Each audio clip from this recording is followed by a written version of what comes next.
Yo, what's good, everyone? Welcome back to the channel. It's your boy Marvelous. Today we're gonna do a quick review on Black Panther 2 Wakanda Forever. Bro, what a movie, dog. What a movie. I just seen it 2 nights ago. I seen it with the gang. You already know, the private screening. It was a vibe. It's always a vibe. Shout out to the homie Vic. He did it again. Victorious. We snap, man. Like, honestly, I love the private screening. It really just enhances the movie experience. So definitely next premiere, I'm not sure, well, probably Avatar, maybe Avatar 2 Way of Water. You already know, hit me up, man. Like, you want to get in on this, it's a good time. So getting in on Black Panther 2, ooh, man, oh man, they did that. Yo, they handled his passing pretty well, I will say that. Let's start off right there. R.I.P. Chadwick Boseman, to a real king. You already know, rest in paradise. Bro, I will say, we missing our superhero, man. We missing our guy, our main character, dude. Like, he is the Black Panther. He is the movie. And while we'll get into everything about what this movie did, what worked and what didn't, I will say they are missing Chadwick in this movie, man. You can tell, like, literally, obviously, like, missing him in a little sense, like, because he's gone, and then just missing the character of the Black Panther. Like, as far as his passing, because we were all wondering how they were going to do that, and they didn't specify. It was just like a disease that killed him, which makes sense. But what I did like is, and we find this out later kind of movie, is that he already knew he was dying and he was preparing himself for that, just like the actor in real life. So I really love that. They kind of really blended in a mesh of reality and the movie scene, like, and how do we make this plot work. So I did love that. And it also really impacted Shuri's arc. Like, that was the whole thing. It wasn't just, okay, this is just a plot point to the movie and then we'll move on. It's kind of like, no, this is directly affecting Shuri and her arc and what she's going to go through in this movie. So going into Shuri, you know, she's like the head scientist, right? She's very, like, smart, intelligent young lady, but she's very into, like, the science version of, like, her work and not really the culture and, like, the ancestors and stuff like that, which I love too. There was a line that she, it was such a Gen Z line. It was like, the ancestral plane or whatever she's saying is a construct of your of imagination or reality or mind or whatever. And I'm just thinking, like, yo, if that's what they need to do. Like, I've been saying this for years. I love when shows and movies integrate that, like, new age, like, dialogue and dialect, like, reflecting on, like, today's time. So for her to talk like that, it just gave me Gen Z vibes. Like, I swear I've had this conversation before. So I love that. But I did love, again, her arc of, you know, this is about Shuri healing and, like, how she's going to move forward. And she was just rejecting, like, you know, the ancestors and the culture and the traditions and everything. And she was just, you know, she was just thinking, you know, really practical and really, like, kind of like, you know, someone who doesn't believe in God. So she was giving me atheist vibes a little bit, not really, like, looking towards her ancestors and culture, but really looking towards, like, science and everything, which is crazy because at the beginning of the movie, she's actually praying to Boss to help her heal her brother, but then she, like, you know, with the heart-shaped herb and everything. But remember, from Black Panther 1, Killmonger burned all the heart-shaped herb, which we're gonna get into that too. But she was asking basically to heal him, and then she was trying to recreate it. And when she, like, got there or got close, because I think in the beginning she got either close to recreating everything, but then he, you know, Queen Ramonda came and told her that he passed and everything, so it's too late. So it's already starting off with, like, the confliction for her of whether, you know, she's gonna deal with life in, like, that cultural sense or, like, just more in, like, a literal sense. And she just has that rage because of everything. And she even says something about, like, you know, when they're right before her and her mom meet Namor, and her mom's trying to get her to, like, throw everything away or whatnot, or not throw away, but burn the traditional clothing as a kind of like a rite of passage to move forward. And she doesn't do it until the end of the movie, obviously. But in that line, she said something about, like, you know, if I think about him too much, it's going to make me so angry that she wants to burn down the whole world. And then when Killmonger says that later, I'm like, yo, like, she really gave me Killmonger vibes. We'll get to the Killmonger part, Marv. Come on, let's get to it. We got stuff to go through, but because I do love that part a lot. So I just thought that was I did love Shuri's arc about, you know, finding herself in the ancestors and whatnot. I do think they could have expanded more on that, and I know there's some comic related things where she does have, there's a comic I was reading about where she kind of integrates her science and culture. Like, if this is ancestral plane, she gets, like, you know, all the spirits that she, like, really like, and then she becomes, like, really powerful, like this super powerful Black Panther who's in control of, like, the spirits, you know, and she integrates her science technology. So if that was something that they were thinking of, or they're gonna wait for next movie, I'm here for that. But I definitely want to, I guess we did get a little hints of that in this one. So again, this is like more of like the origin story for Namor, and kind of like, Shuri taking the mantle. So we don't want to do too much where the audience is going to get kind of lost and like, okay, this is a little too mystical, or too mythical or too fancy. So they had to keep it somewhat grounded, which I do appreciate. So going in on the things that worked and didn't work, we'll start with Riri Williams Ironheart. Listen, the actress, she played a phenomenal role. The character was hilarious. I thought it was like really like funny to add her into it, and like I thought she was brilliant. Now, I don't necessarily think it was really necessary for the Black Panther plot. Hear me out. And I heard this, I think it was either New Rockstars or Screen Crush. I forgot who it was. Shout out to those boys, they do excellent work. But they made the comparison about Riri kind of being used like how Claw was, where basically Claw and Riri, right? They're outside of Wakanda. So they made the Wakandans get outside of Wakanda, like leave Wakanda and handle this, like, whatever it was. And it's the same thing. It was like a car chase scene, it was cool, don't get me wrong. Like, I loved all the action, but, what? Like, Riri was there because she made, so like, Namor and the Atlanteans, I think they're called Atlanteans, I don't even know. They wanted to kill her, and I just felt like her arc was a little all over the place. Like, she didn't even have an arc, it's just kind of, bright, super brilliant. We get the flashes of like Tony Stark. Man, that was one thing I loved though. All the Tony Stark comparison, all the Iron Man comparisons. I mean, from her losing consciousness, falling in the sky, that's an Iron Man moment. Her, beating, making her new suit or whatever, and like the logo falls out. Definitely like like when Iron Man was in the cave, hammering her away. That's another Iron Man moment. And there's just plenty. There's so many. And I do love her suit. I love the first suit, I will say. I always love those like makeshift suits that they always come out with. The first ones, you already know. I don't know. She was just like such a vibe. She's like talking about like how she has big people on YouTube, like a whole page dedicated to like her sightings. She's like super smart. She's like super like like she knows like who she is. And like when we first meet her, she like takes Buddy's like phone and sells herself for the money that she owes him. Like that he owes her. Like so like her character is a badass character. And someone did remind me that they are planning on doing these Disney Plus shorts, like a spin-off or something like that, where it is about Riri, and then there's the Midnight Angels, which we'll talk about as well. So if that's the case, I don't mind too much, but I think overall, it wasn't necessarily needed for this movie, but I'm not mad at it, because again, she killed it. So she was pretty good. It's a good and a bad kind of mix. It just didn't really work for me. But yeah, I didn't mind it, I don't know, like, and then like that second suit, the Mark 1 or whatever, the Iron Man suit, oh god, it was so bulky and whatnot. Like, the way I know Ironheart is from like the animations, and like she has like the Iron Man suit, like the skin tight suit. And again, maybe it's too soon. We're not trying to take away from Black Panther and Wakanda. So, again, it's a little bit hit or miss, but I don't mind too much. I'm not gonna like say that was like the reason I didn't like the movie, like, because I did like the movie, and that didn't. I don't know. It helped and it didn't. So let's move on, right? So speaking of Namor, Namor. I love how they say it like that. Not Namor, which is also his name, but like Namor, like without love. Man, I love this character. I love what they did with the Atlanteans. We get Namor, one of Marvel's first mutants. Like his backstory, when you like actually read about it, like he's like one of like the first mutants, one of the first like characters in Marvel. He's like an anti-hero, anti-villain kind of vibe.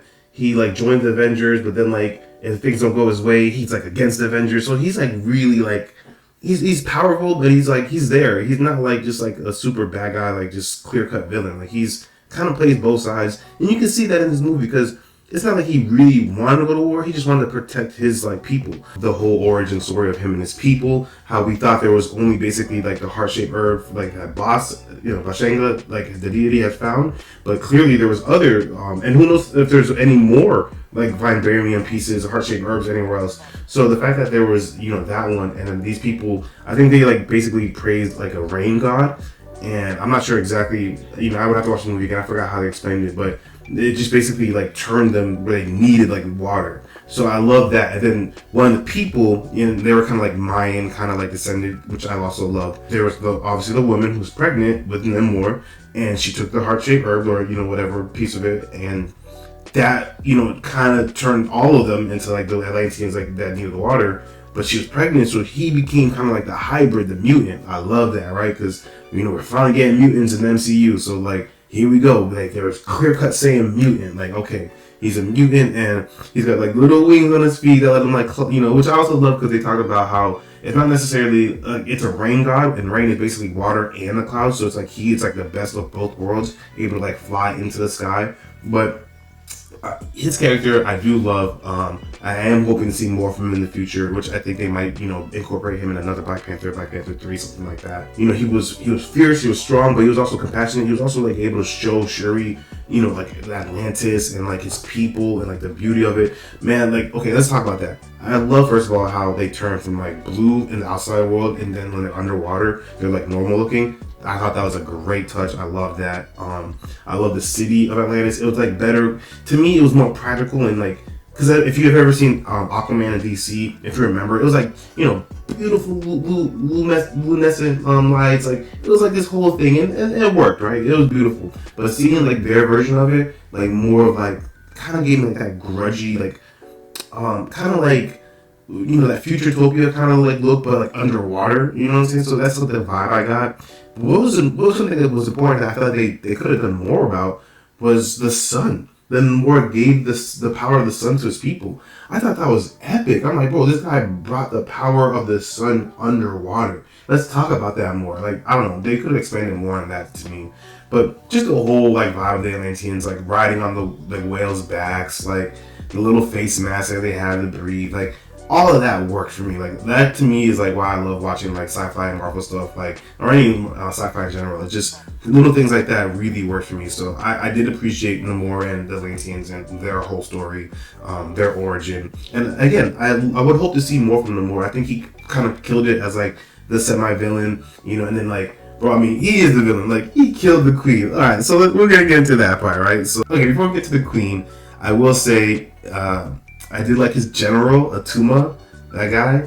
Oh man, he was a badass. So he had that fight with Okoye on the bridge, and she had to like put the spear down, and then like it was like ricocheting. I was like, yo, this is a fight. Like, that was a clean fight. And then obviously she got her payback later. So his cousin Namora or whatever, whenever like all the female Atlantean people, like warriors, whenever they did like the little mermaid siren spell to make everyone like, they'll sing the song, and then people would jump off the bridge. Like, let's talk more about like these things. Like, what y'all have like these kind of like really like ancient sci-fi like powers type shit? Like, let's talk about that. Like, let's expand more on like what other kind of like little things y'all can do like that. Like, that to me was lit. So I want to see more of that. But I am happy they did at least do it twice so we could see the siren call. And then, you know, they're like, oh, we need earplugs and whatnot. So that was cool. So going back to Namor killing the queen.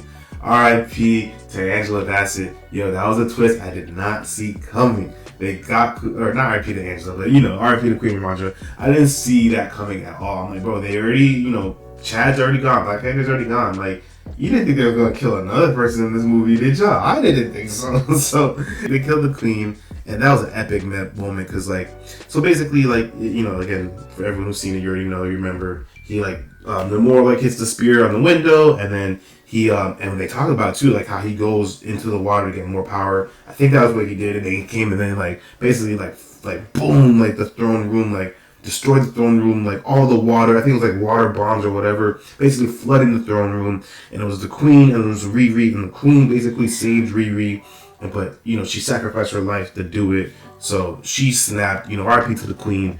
And that was like the breaking point for Shuri, bro. Like, Shuri just like, she literally lost like everyone, like her dad, her brother, her mom.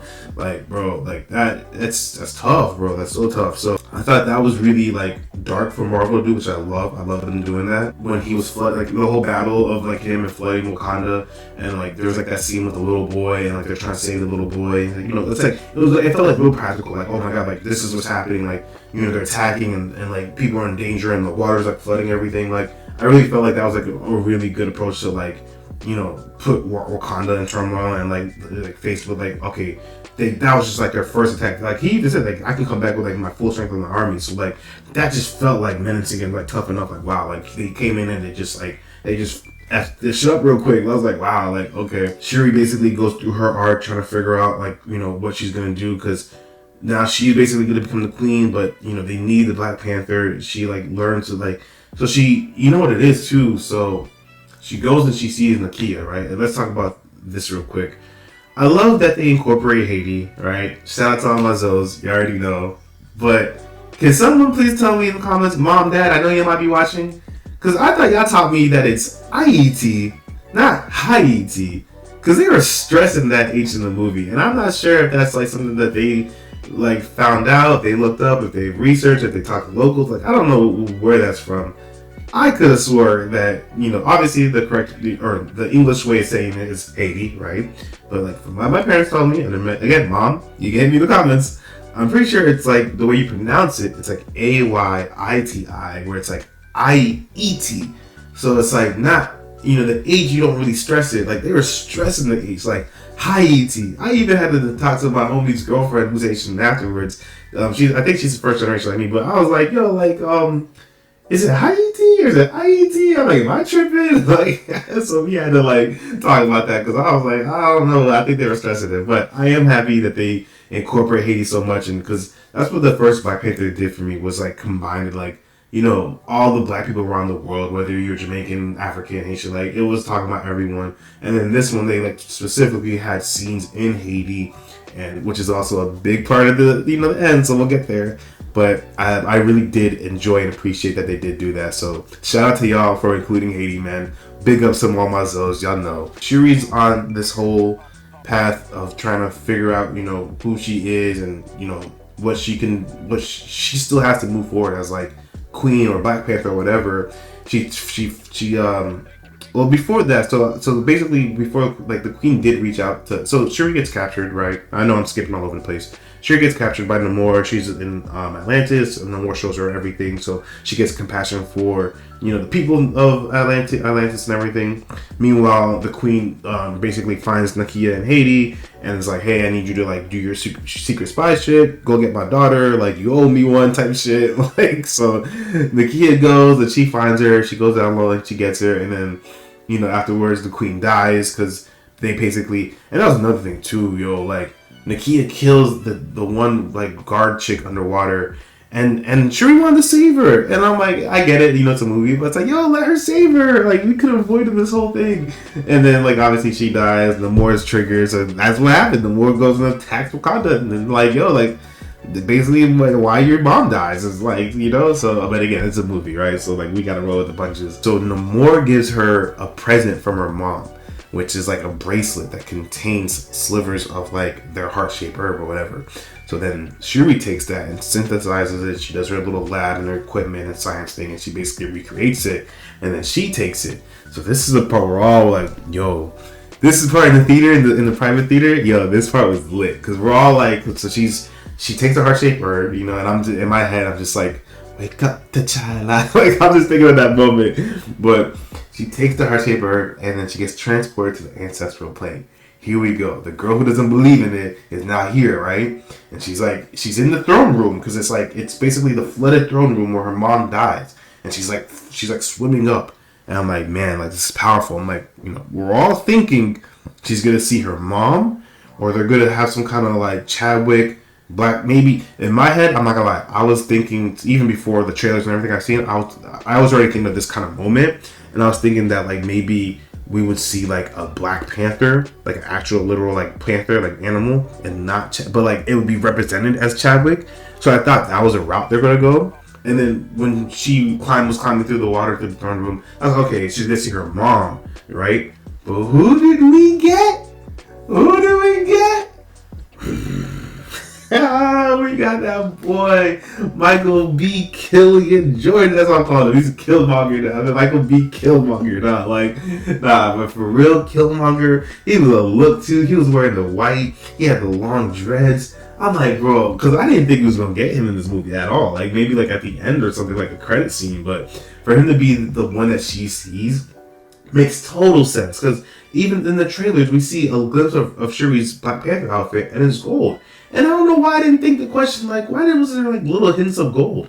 It's like, because she sees Killmonger because that's who she's really relating to. Like, you know, that fire, that rage in her. And that's why they had that throne room and that shot with all the fire encompassing her. Like, she's literally filled with rage. And even afterwards, like, there's so many times throughout the movie, like afterwards, where like I'm looking at her, like when she's talking, whether she has the mask on or not, she's giving me Killmonger vibes. I'm like, yo, this girl's all up in her masculine, like trying to figure out how to like, you know, handle business just like Killmonger. And I'm like, bro, it just makes so much sense why she had the gold on. Like even in that moment too, there's a part where she like looks at like the regular like white and black helmet, like silver black, like Black Panther, and but in the music like intensifies when she sees like that gold one, and she knows what she has to do. And I'm like, dog, I love that they went that way. Like, yo, it just, I don't know. Killmonger was like, you know me, I love villains. Movies are only as good as the villain. So to bring him in here and show her, you know, he said he kind of recreated his line, because you remember in the first one, he was like, hey, auntie. I think he was like, hey, little cuz, or some shit like that. And I was like, dog, this nigga's goated. He's such a goat.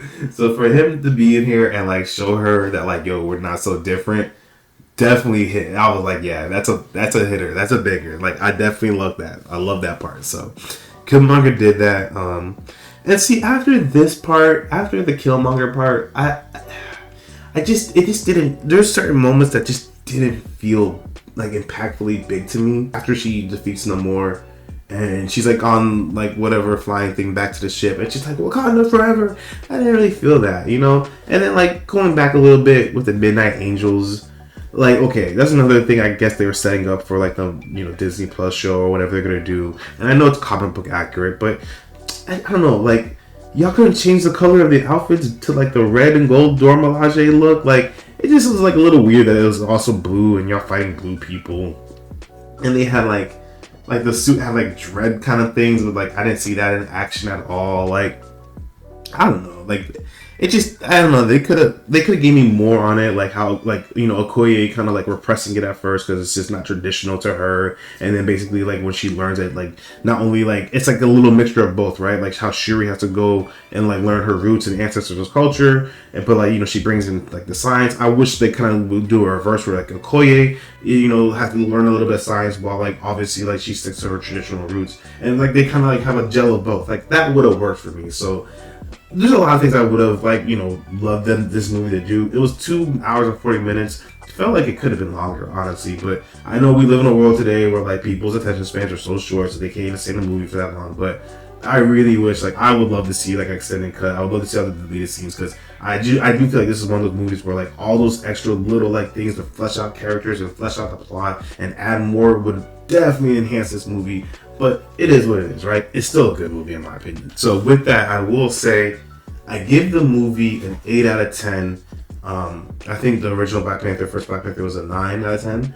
But I will say I will bump it up to 8.5 because of the mid-credit scene. There's a mid-credit scene, but there's no post-credit scene, which I think they didn't want to do too much to like make this, you know, movie go into anything else. I think they wanted to stick to Black Panther. Before we get to the credit scene, let's talk about Val, Contessa, Allegra, whatever her name is. They are setting up Thunderbolts. Yo, I can't wait to see this team of, like, you know, again, if you don't know about the Thunderbolts, you might want to look them up. But they've been kind of recruiting. We've been kind of getting there. So I don't know exactly who's going to be, if it's going to be Bucky, Yelena. We have Harrison Ford coming in as Red Hulk, as the new Thaddeus Ross. And then Val being married to the agent Everett Ross. I didn't know that. What? Y'all thought they were divorced or they were married? The fact that they were married, and I already knew, I called it that she had set up the Okoye beads when, like, it was like underneath like the little helmet that like the Everett Ross had picked up. I already knew that was like a plant by the chick. I sensed that coming. So I fucks with her because she's very smart. She's like the leader of like whatever, like director agency, whatever she's in charge of. But like she is like, she gives me more villain vibes than anything. She's like, oh, I wish. She's like, I dream of the day America had all the vibranium and all that stuff. I'm like, bro, I can't wait to see her in the future because like she's definitely gonna bring it, bro. So Thunderbolts, keep a lookout for that. That's gonna be good. But okay, going back to the rating, give it an 8.5. There's a mid-credit scene, not post-credit scene. I give it an 8.5 because of this mid-credit scene. So we actually see this kid, right, in the movie, I think, when the queen goes and visits Nakia, and it's like one of the little Haitian kids. It's like, oh, this way. He's actually one of them. If you look back, he's there. So we get introduced to Nakia's son, who takes on the name of, I think it's like Toussaint, which is in remembrance to the name Haitian guy, Toussaint. I'm such a bad Haitian, I can't say his name. Toussaint Louverture. Yeah, I know I didn't say that right. But he was basically one of like our leaders during the Haitian Revolution. So he takes on, that's his Haitian name, but his Wakanda name is Prince T'Challa. He is the T'Challa's son that had it with Nakia. And it was discussed with T'Challa, right, Black Panther, that he would be raised outside of Wakanda, so he didn't have to face the pressures of being royalty and all that, and living the throne and whatnot. And it's also great that the queen actually did get to meet him. And she even like was good at, like, there was that part early in the movie where she wanted to tell Shuri, but then they got interrupted. Remember that? So she even got to meet him, and that's great. And this kid is an actor already, dog. He's so cute. He kind of looks like Chadwick. He's giving up the vibe. Like he was perfect, bro. So that was one of the best post credit scenes. Because most of these post-credit scenes, they always feel like basically a quick like teaser to the next movie or whatnot. And yes, this is teasing a future Black Panther 3, but this one felt more of wrapping up this movie, giving Shuri that closure and that hope for the future. So she's just not, because basically at the end of the movie, Shuri does finally burn her traditional clothing as like a way to like move on in life, and it's very sad. It's like she's tearing up, she's crying. I remember people in the audience, like obviously people in the theater are crying. So it was definitely a heartfelt moment. But to see that Chad had a son and like the smile on Shuri and knowing that there's like the future and hope, it just definitely like concluded the movie and wrapped everything up. That felt like, okay, this is the healing process now that they're gonna go through, and we have someone to look forward to in the future. I didn't think they was going to do that at all. So I thought that was great. It wrapped it up. And I love the fact that he's just hiding in Haiti, chilling. And yeah, I thought that was good, man. I think that's why I give it the 8.5. Because again, it wasn't just like a teaser for another movie. It was really wrapping this movie up, bringing it full circle. So yeah, man. Black Panther, Wakanda Forever. Great movie. Great time with the gang. Great experience. We were in there all white because it was a celebration. R.I.P. Chadwick Boseman. Rest in paradise to a great legend, man. Great king. I don't know what else to say. I think I covered everything I mainly want to say. There's a lot more I do want to talk about, little things like that. So please hit me up in the comment section. Let's get the comments going. We can talk about it. Things that I missed or things that you like that you want to talk about. Let's go in on it. Other than that, you already know, man. This was a banger. Absolutely loved it. Until the next video, make sure you like and subscribe for your boy. Hit that bell for notifications. Until the next one. Peace.